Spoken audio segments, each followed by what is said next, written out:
I trusted my grandson with everything: my love, my support, and my entire retirement fund. I thought I was helping him chase his dreams.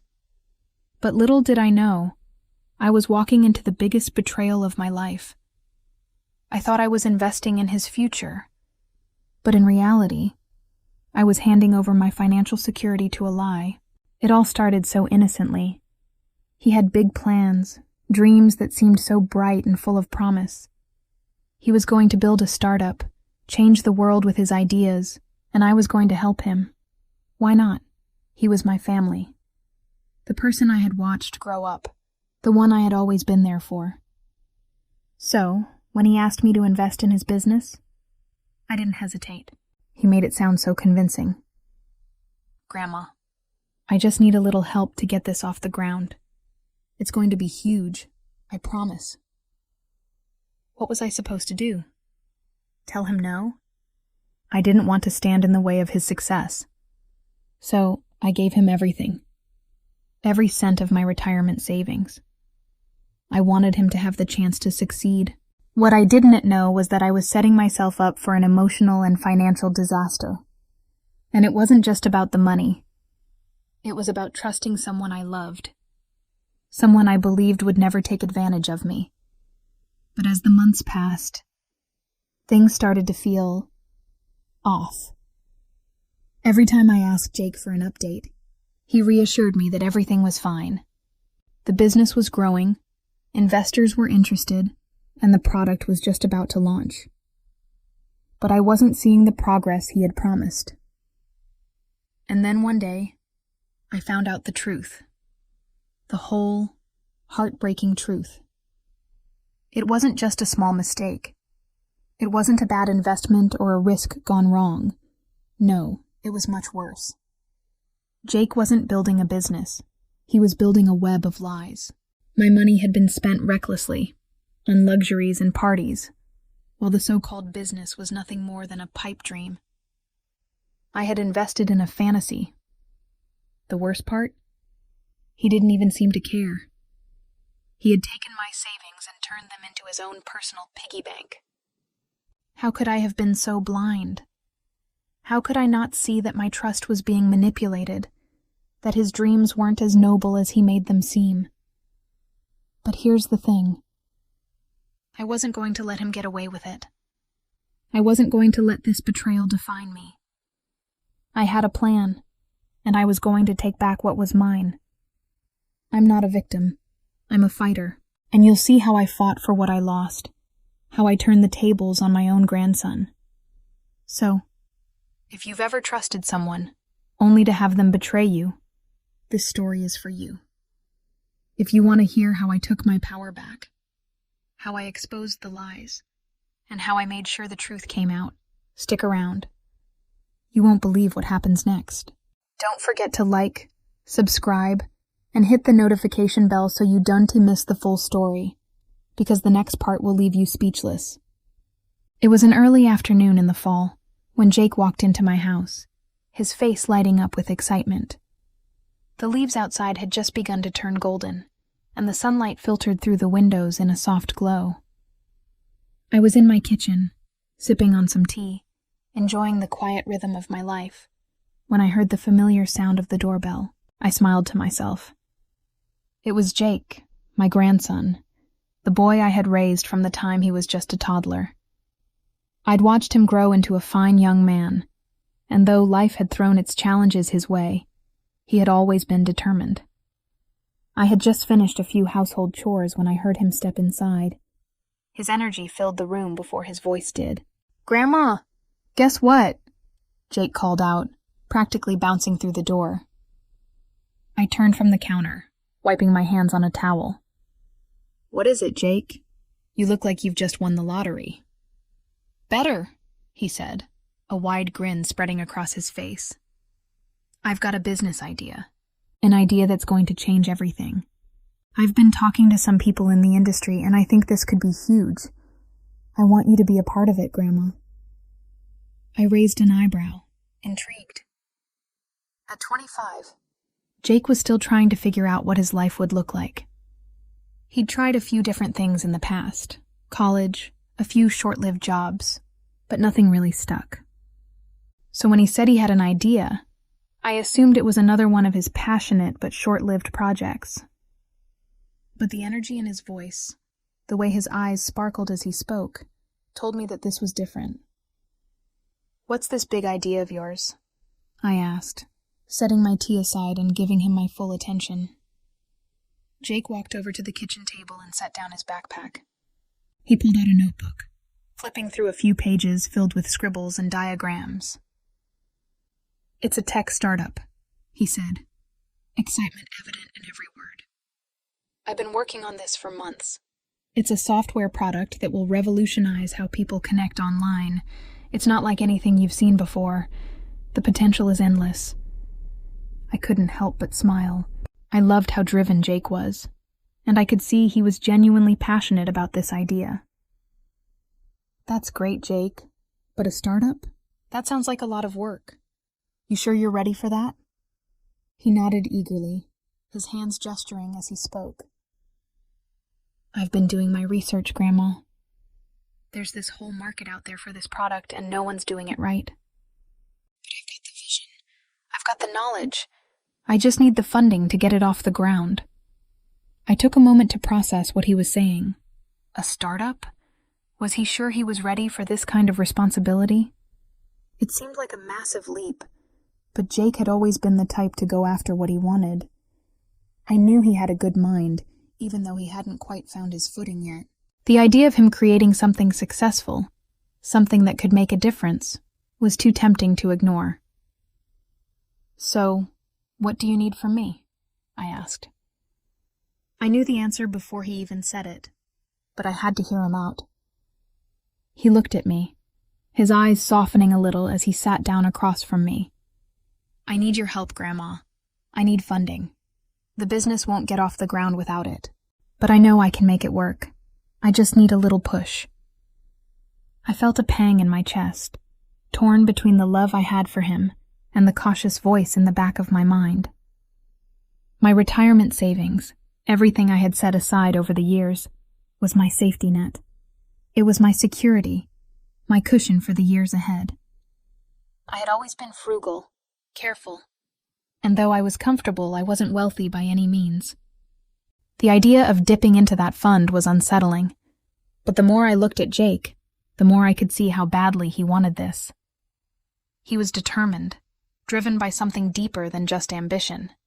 There was a passion in his words that convinced me this wasn't just another fleeting idea. He believed in it.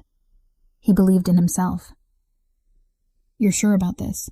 I asked, trying to steady my nerves. "You know it's a big risk, right? I've worked my whole life for that money." "I know, Grandma. And I don't take that lightly. This isn't a joke. I've got a plan, and I'm committed to making it happen. This could change everything for both of us." There it was again, the earnestness in his voice. I couldn't say no. Not when he was looking at me like that, his future in his eyes. And so, after a long pause, I made the decision that would change everything. I reached for the file I kept my retirement paperwork in and began to pull out the forms. I had always been careful with my money, but for Jake, I was willing to take the leap. I knew he had a vision, and I trusted him. My heart swelled with pride as I filled out the paperwork, handing over a chunk of my savings. "If you really believe in this, then let's do it," I said. "I'm investing in your future, Jake. I hope it's everything you dream it will be." Jake's face lit up, and he jumped up from the table to hug me tightly. "Thank you, Grandma. You won't regret this. I promise." As he left that day, I felt a sense of peace wash over me.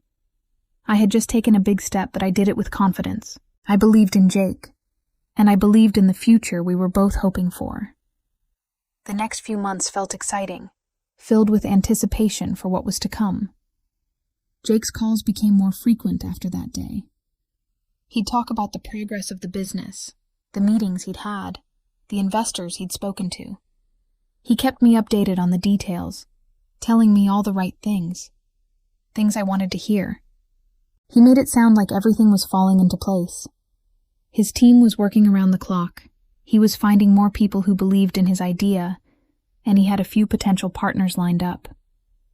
The buzz was palpable, and I was proud of him. Proud of his ambition. Proud of his drive. He was on his way. I didn't know it then, but that was the calm before the storm. The first few months were filled with constant updates, and Jake's excitement was contagious. It felt like I was watching him build something from nothing, something that had the potential to be world-changing. I didn't question much. After all, I trusted him. My money was his fuel. What could go wrong? But slowly I started to notice things. Small things at first. Jake's updates grew a little less frequent. His tone a little more rushed. When I asked about the progress of the product or when I'd see a demo, he gave vague answers, telling me it was coming together, or that he needed a bit more time. There were no real updates about sales or customers. There was talk about interest from investors, but no concrete details. I could feel something in my gut starting to churn, but I couldn't bring myself to ask the hard questions. Not yet. But I didn't know then just how deep the lie would go. Just when I thought things were on track, the truth began to unravel, and what I thought was a solid investment was quickly turning into a nightmare. Jake's dream of success had become my worst fear. The days that followed my investment in Jake's startup felt like a whirlwind. I was filled with optimism, excited about the potential of the business, and eager to see my grandson's dreams come to life. Jake's passion was contagious, and I believed in him with all my heart. His updates were frequent at first, and each one painted a picture of success. But as the months passed, I began to notice a subtle shift. The updates became less frequent, and the details he shared with me became increasingly vague. I remember the first time I visited Jake in New York City. He had invited me to see his office, meet some of his team members, and get a first-hand look at what he was working on. I thought it would be a wonderful opportunity to see everything he'd been telling me about. I was proud of him. The idea of him building something from the ground up, something that could change the world, filled me with a sense of purpose.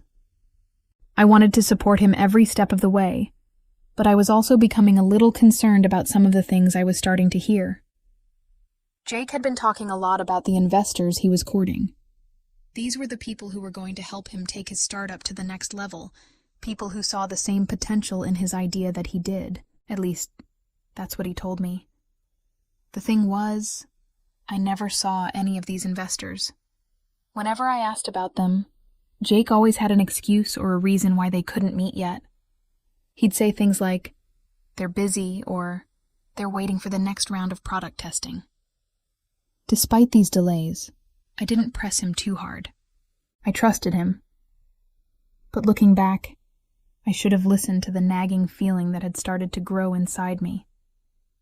Something wasn't right. The visit to New York was supposed to ease my worries, to give me a sense of comfort. Jake had been so enthusiastic about it, telling me how busy the office was, how much progress his team had made, and how they were preparing for the big launch. But when I walked into the office, I was hit with a stark reality that I wasn't prepared for. The office was located in a sleek building in the heart of Manhattan.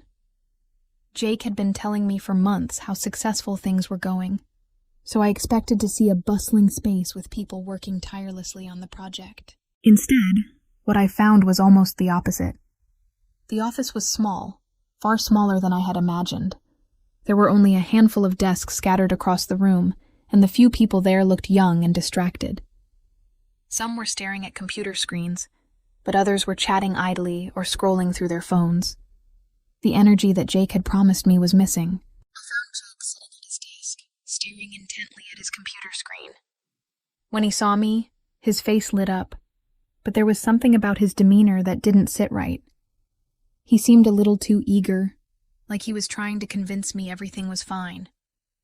As I walked further into the office, I noticed a few things that raised even more questions. There were no clear signs of the product Jake had been telling me about. There were no demos, no prototypes, no presentations or meetings that showcased any real progress. The place seemed lifeless. "Grandma, you made it," Jake exclaimed, standing up from his desk and giving me a quick hug. His enthusiasm seemed forced, though, and I couldn't ignore the uneasy feeling creeping up my spine. "It's great to see the office," I said, trying to sound positive, but my voice didn't carry the same excitement I'd hoped for. "How's everything going? Is the product ready for the investors yet?" Jake's smile faltered for a brief moment, before he quickly regained his composure. "Oh, we're so close, Grandma. Really close. We've been testing some new features, and we're getting ready for the big pitch. You'll see. It's going to be amazing."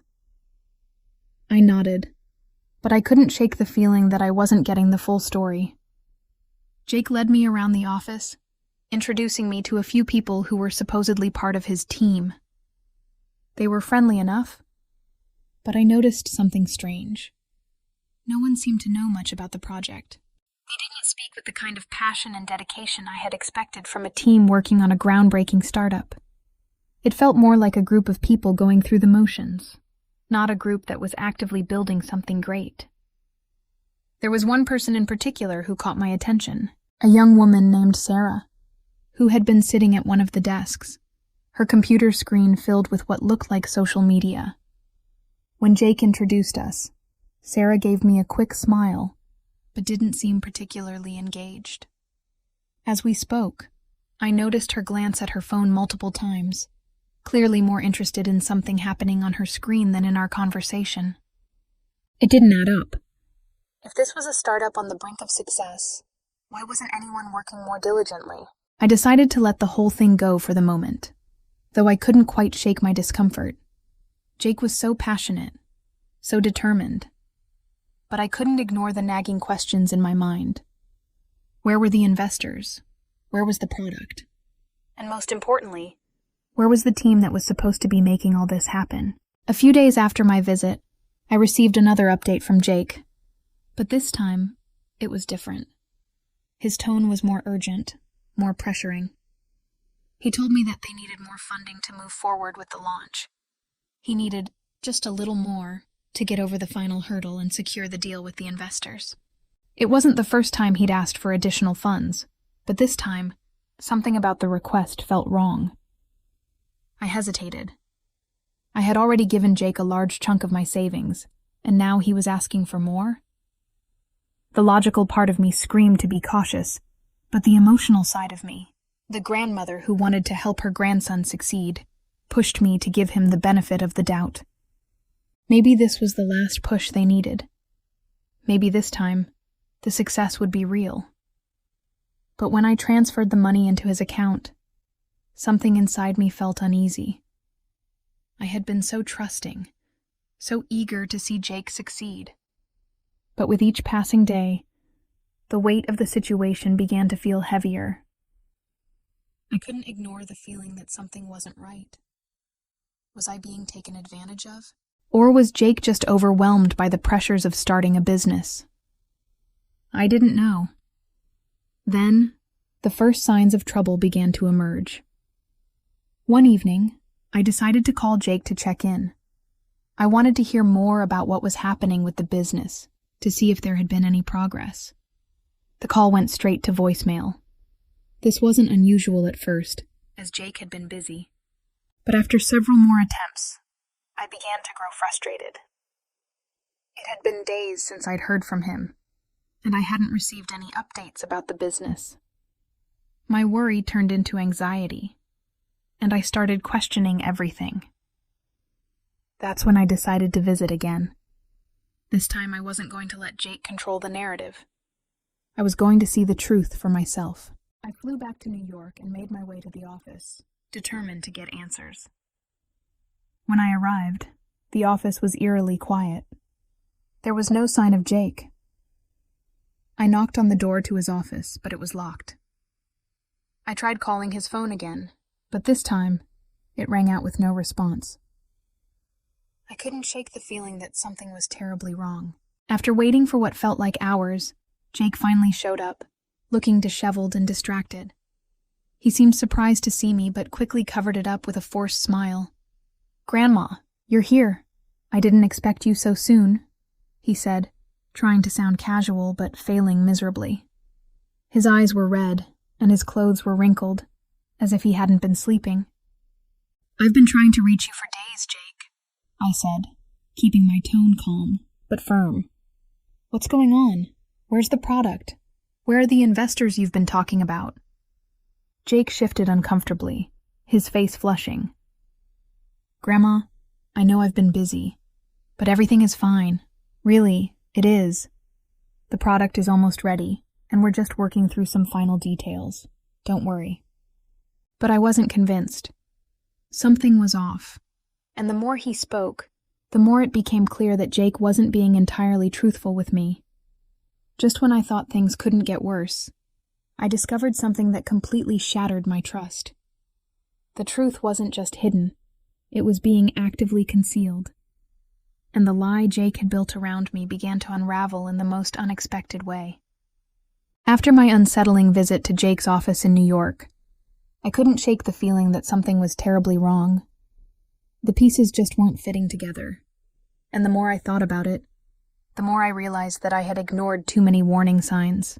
I had trusted my grandson with everything I had, my savings, my years of hard work, and yet I was starting to feel like I had been taken for a fool. But it wasn't just about the money. It was about the trust I had placed in him. The trust that now seemed so fragile, so easily broken. I tried to keep my concerns to myself, to convince myself that maybe I was just being paranoid. But the nagging feeling wouldn't go away. Jake had always been ambitious, always had big dreams, but I didn't realize how much he was hiding from me. And soon enough, the truth came crashing down. It happened one afternoon, a few weeks after I had visited him in New York. I was going through my monthly bank statements, as I always did, when something caught my eye. I had always been diligent about monitoring my finances. After all, I was in my late 60s, and I needed to be sure that my retirement savings would last me through the years ahead. But as I scanned the pages, I froze. There, in plain sight, were a series of withdrawals, large sums of money, one after another. My heart skipped a beat as I realized what had happened. The withdrawals weren't from my personal account, but from the separate account I had set up for my retirement savings. The account that I had intended to live on for the rest of my life. I picked up the phone and called my bank immediately, demanding to know what was going on. After a brief conversation with the representative, I learned the horrifying truth. My retirement fund had been completely drained. Every penny I had worked so hard to save over the past 30 years. Gone. The withdrawals had all been made over the course of the past few months, and they had all been transferred to an account with Jake's name on it. My chest tightened as I felt the room spin around me. I was in shock. How could this be? How could my grandson have done this to me? I had trusted him, believed in him, and supported his dreams. And now, he had taken everything from me. The representative confirmed that the transfers had been made using my signature, and it was clear that Jake had orchestrated the entire thing. But how had he done it without me noticing? How had he gained access to my account? It took a while for everything to sink in, but once it did, the rage and betrayal started to take hold. My own flesh and blood had stolen from me, and I was left with nothing. The first thing I did was call Jake. My hands were shaking as I dialed his number, but I had to confront him. I had to hear it from him directly. The phone rang several times before he finally picked up. "Grandma?" Jake's voice was softer than usual, almost like he knew what was coming. "What's going on?" "Jake," I said, my voice barely above a whisper. "I know what you've done. I know you've taken all my money. My retirement savings, Jake. Everything. How could you do this to me?" There was a long silence on the other end of the line, and I could hear Jake breathing heavily, as if trying to figure out what to say. Finally, he spoke, but his voice was defensive. Grandma, I didn't take it like that. It's not what you think. I needed the money for the business. You knew that. You agreed to help me. This is just temporary. The business is going to make it all back, I swear. I could feel the heat rising in my face, the anger bubbling up. Temporary? Jake, this wasn't a loan. This was my entire retirement fund, my life savings. I trusted you, and you took advantage of me. You used me, Jake. I didn't use you, he replied, sounding almost desperate now. You helped me because you believed in me. I'm doing this for us, Grandma. You'll see. It'll all work out. I'm sorry. I didn't mean for it to go this far, but I promise. We're almost there. Just a little more time. His words felt hollow. I had heard them before. Promises, excuses, and more promises. But this time, there was no excuse that could make it right. He had taken everything from me, and no amount of empty words could undo the damage. I hung up the phone before he could say anything else. I was shaking, but I wasn't about to let him manipulate me any longer. I couldn't trust him anymore. I needed answers, and I needed them now. The next step was clear. I had to take legal action. I couldn't just sit back and let Jake get away with this. He had stolen from me, and I had to hold him accountable. I wasn't sure where to start, but I knew I had to get help. I contacted a lawyer in New York, someone who specialized in financial fraud and elder exploitation. I explained everything to him. The trust I had placed in Jake, the money that was missing, and how it all seemed to be part of a well-thought-out plan to take advantage of me. The lawyer was sympathetic, but he was also direct. Evelyn, you've been a victim of fraud. This is a serious matter, and we need to act quickly. The longer we wait, the more difficult it will be to recover the funds. I agreed. I knew that I couldn't just let this go. But what troubled me even more than the money was the realization that Jake had planned this from the beginning. It wasn't just a careless mistake or an unfortunate business setback. He had been systematically draining my account without me noticing, using my trust and love as his means of access. As the days went on, I became more and more determined to find out the full extent of what Jake had done. I couldn't rest until I knew exactly how he had manipulated me and how much of my money he had spent. The lawyer and I worked together to gather evidence, combing through my bank statements, looking for any inconsistencies or red flags. The more we uncovered, the more horrifying it became. It wasn't just that Jake had withdrawn large sums of money. It was where the money had gone. The transactions weren't just for business expenses or development costs as he had claimed. They were for personal items, luxury dinners, high-end clothing, and even a few trips to expensive resorts. Jake had been living a lavish lifestyle on my dime while I had been left in the dark, believing in his promises of success. I was devastated. The betrayal wasn't just about the money. It was about the trust, the love, and the belief I had in him. He was my family, my grandson, and I had supported him because I wanted to see him succeed. Instead, he had taken advantage of my goodwill, exploiting my love for him to line his own pockets. I could feel the walls closing in around me. The helplessness I had felt when I first realized the money was gone had turned into something else, something darker. It was anger, frustration, and a deep sense of loss. I had been so eager to help him, so eager to see his dreams come true. But now, all I had was a shattered heart and an empty bank account. I needed answers. I needed to confront Jake, to make him face what he had done. But at the same time, I knew that whatever I found out would change everything. This wasn't just a business mistake. It was a betrayal of the deepest kind. Just when I thought I had reached the end of the road, I uncovered a piece of evidence that would change everything. The truth about Jake's actions was more than I could have ever imagined.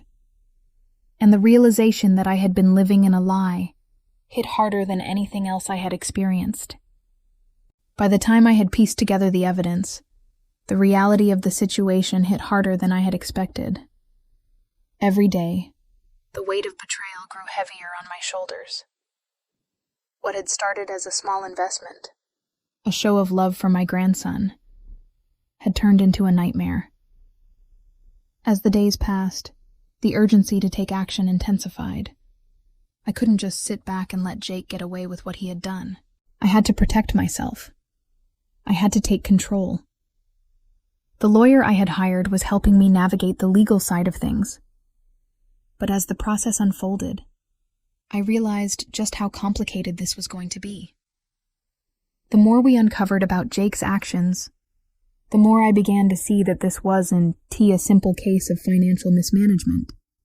It was deliberate fraud. He had systematically drained my savings, and not just once or twice, but over a long period of time. He had made it look like business expenses when, in fact, he had been funneling the money into his personal lifestyle, luxury dinners, vacations, and high-end clothing. He had taken what was mine, and I wasn't about to let him get away with it. My lawyer, Alan, a sharp and experienced professional, laid out our options. We could file a lawsuit against Jake for financial fraud, but that could take months, even years to resolve. We could also try to recover the funds through other means, but that might be difficult given the way the money had been spent. The real challenge, Alan said, would be proving that Jake had intentionally deceived me and misused my funds. Evelyn, we're in a tough spot, Alan said during one of our meetings. But you've got a solid case. The key is to make sure we have enough evidence to show that Jake knew what he was doing, that this wasn't just poor judgment or a bad business decision. He's been using your money to fund his personal lifestyle, and we can prove that. I listened carefully, trying to keep my emotions in check. The anger was still there, simmering just beneath the surface, but I knew I had to stay focused. If I was going to win this, I needed to be calm, calculated, and relentless. The next step was to confront Jake directly. Alan advised me that it might be best to do this through legal channels, to ensure that we didn't accidentally make things worse for ourselves. But I couldn't wait. I had to see Jake face to face. I had to know, once and for all, why he had done this to me. I had raised him, supported him, and given him everything I had. And now, he had betrayed me in the worst possible way. I arranged to meet Jake at his office in New York, a place I had hoped would be a symbol of his success. It had been a while since I had seen him, and I couldn't help but wonder what kind of person he had become in the months since I had last trusted him. Had he really changed so much? Had his ambition clouded his judgment to the point of no return? When I arrived at the office, I was immediately struck by how different it felt. It was eerily quiet. There were no energetic conversations, no buzz of excitement. It was the same office I had visited months ago, but it felt like a shell of what it had once been. Jake's team, the people he had told me were working tirelessly on his product, were nowhere to be found. The few people who were there were staring at their screens, barely acknowledging my presence as I walked in. Jake was sitting at his desk, his back turned to me. He didn't hear me enter, but I didn't say anything at first. I wanted him to realize that I wasn't just here to chat. I wasn't here to hear another empty promise. I was here for answers. After a moment, he turned around, his eyes widening when he saw me standing there. "Grandma? What are you doing here?" His voice sounded forced, almost as if he had been caught off guard. "I'm here to talk," I said, my voice steady but filled with emotion. "It's time you told me the truth, all of it." Jake's expression faltered for a second, but he quickly regained his composure. "What's going on, Grandma? Why are you acting like this? You know everything's fine. We're getting closer to the launch. The investors are on board. We're just—" "No, Jake," I cut him off. Stop. Don't lie to me anymore. I know what you've done. I know you've taken everything I had. Every penny of my retirement fund. You used me, Jake. You used my trust. And now I'm left with nothing. Jake looked away, his hands trembling slightly as he gripped the edge of his desk. He wasn't looking at me now. He was avoiding my gaze, and that was all the confirmation I needed. Grandma, I didn't mean for this to happen. I was just trying to build something, to create something better for both of us. I thought you'd understand. I stared at him, feeling a surge of anger. Understand? You think I'd understand you stealing from me? You think I'd understand you using my money to fund your personal life, your vacations, your dinners, your clothes? I gave you everything I had because I believed in you. I believed in your dream. But what you've done, what you've turned this into, it's unforgivable. His eyes flickered with guilt, but he quickly masked it with a defensive tone. It wasn't like that. You don't understand how hard this is. The pressure, the investors. They want results. This wasn't just about me. It's about all of us. I was doing it for us, Grandma. You have to believe that. I shook my head. No, Jake. You were doing it for you. You used me. And now it's time to pay the price for it. Jake stood up abruptly, pacing back and forth. He was visibly agitated now, running his hands through his hair, clearly struggling with the weight of what I had just said. You're not listening. This business is everything. You don't get it. It's going to work. I just need more time. I can make it all back. Just give me more time, Grandma. His words were desperate, and for a moment, I almost felt a pang of sympathy for him. But then I remembered the months of lies, the money that had been spent recklessly, the broken trust. There was no going back from this. I've given you enough time, Jake, I said firmly. And now, it's time to take action. I've already contacted my lawyer. You're going to face the consequences of what you've done. I'm not going to let you get away with this. Jake's face turned pale. He stood there, speechless, his mouth opening and closing as if he was trying to find the right words. But there were no words. The truth was out, and there was nothing he could say to fix what he had done. I turned to leave, but just as I reached the door, I paused and looked back at him one last time. I loved you like my own, and this is how you repay me, I said, my voice cracking. I hope you realize what you've lost, Jake, because I'm done. You're on your own now. With that, I walked out of the office, leaving Jake behind. I felt a strange mixture of relief and sadness, but mostly I felt a quiet sense of strength. I had confronted the truth. I had done what was necessary. Now it was time to fight for what was rightfully mine. Just when I thought I had finally taken control, a new twist emerged. One that would change everything. Jake wasn't done yet. The game wasn't over, and what he had planned next was something I never could have imagined. The weight of the confrontation with Jake lingered long after I left his office.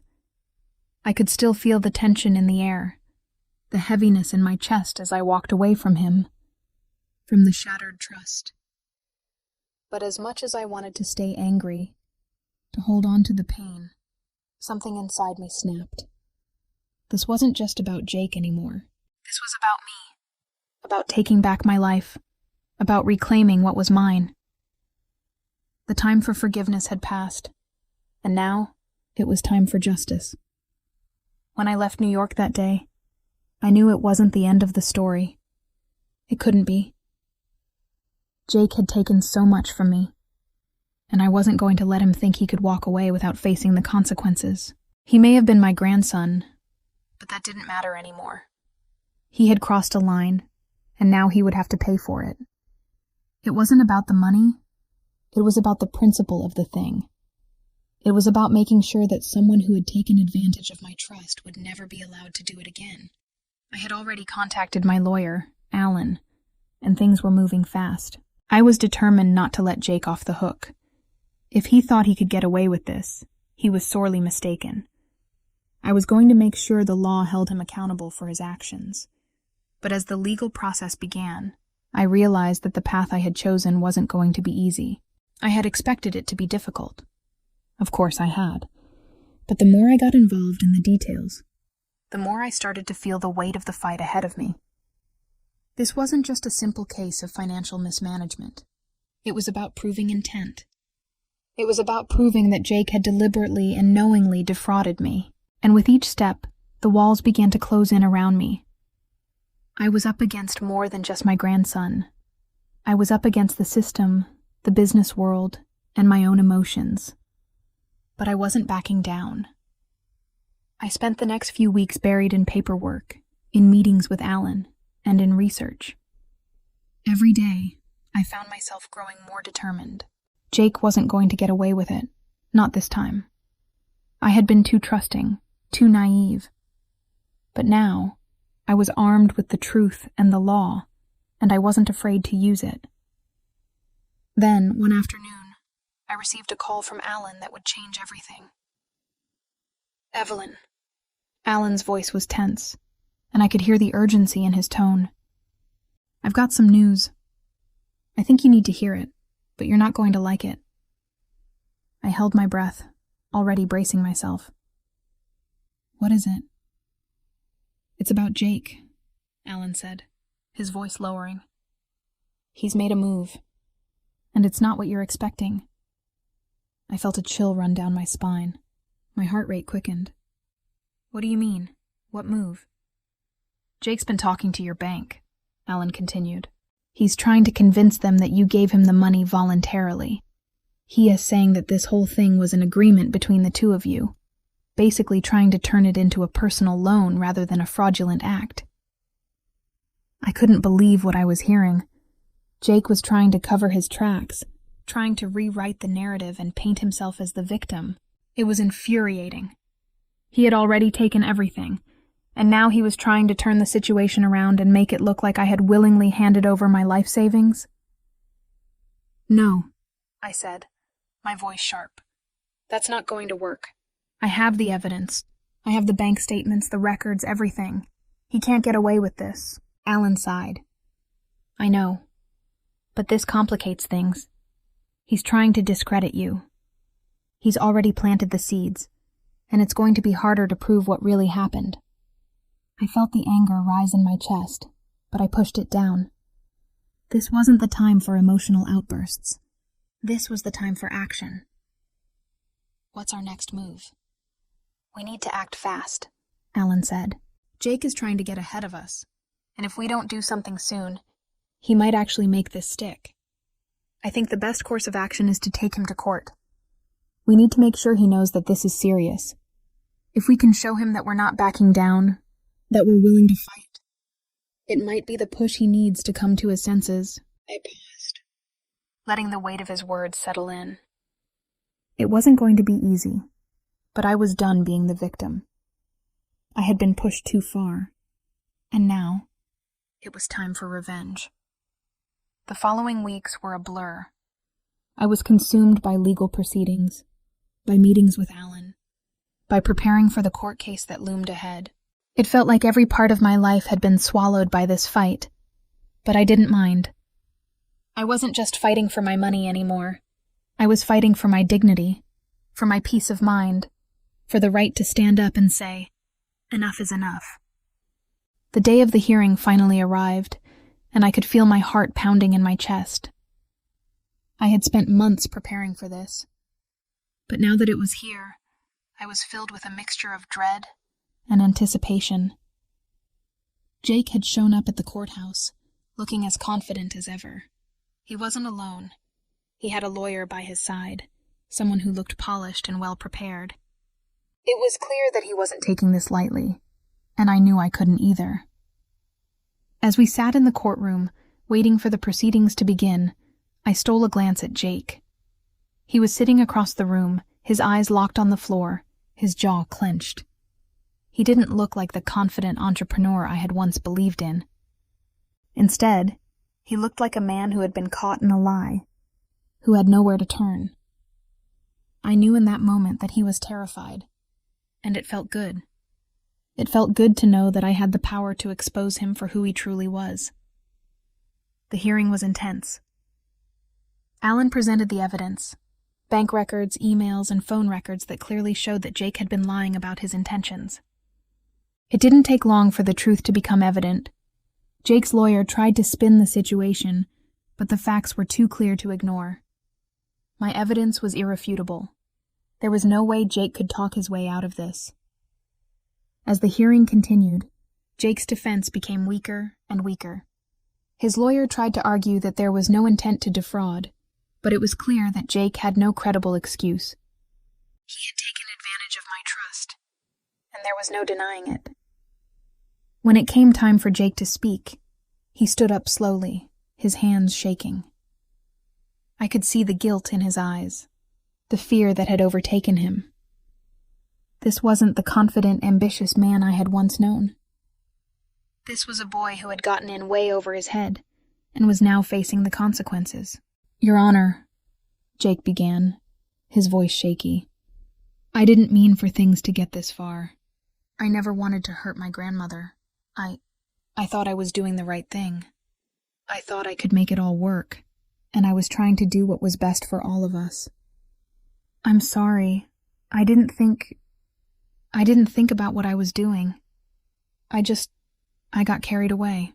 His words were hollow, empty. I didn't feel any sympathy for him. The damage had already been done, and no apology could fix what he had broken.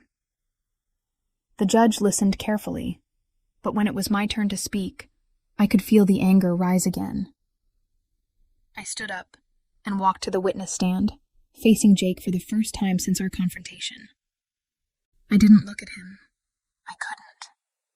I had to stay focused. This wasn't about him anymore. It was about me. "Your Honor," I began, my voice steady and strong.